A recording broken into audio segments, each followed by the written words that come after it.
ఇగో 4 పిడకలు చేయాలి. 4 పిడకలకు పూలదారం చుట్టాలి.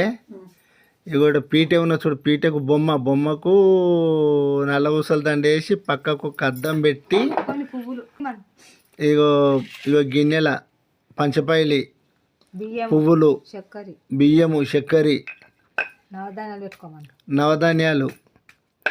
ఇగో ఈడ గురిగిలో ఒక గురిగిల పాలు పోయాలి, ఒక గురిగిల నీళ్ళు. ఈ పిడికలు నల్లగొట్టుకొని ఈ పిడికలు సంటాల్లో పెట్టాలి. సంటాల్లో పెట్టి ఆ పిడికల మీద జర మధ్యలో గుంతలో చేసి పాల గురికి పెట్టాలి. పాల గురికి పెట్టి అగ్గి అంటియాలి. అగ్గి అంటిస్తే ఇంకా పాలు ఎటు సైడ్ వంగుతాయో చూడాలి. గురిగిని కరెక్ట్ లేవు అడుక్కు పిడికలు పెట్టాలి. ఈ పిడికలు పలగొట్టిన పిడికలు పెట్టి సంటాల్లో పెట్టి దాని మీద గురిగి పెట్టి మెల్లగా అగ్గి అంటియాలి. అగ్గి అంటించి తిరగోలి అగ్గి అంటిస్తే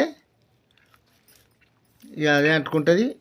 పాలు ఎటు సైడ్ వంగుతాయో చూడాలి. పాలు వంగినాక దాంట్లో కొంచెం చక్కెర, బియ్యం అవి వేసి అట్లే ఉంచాలి. అందులోనే ఇంకిపోతాయి, అందులోనే అన్నం అవుతుంది. ఇంకేముంది.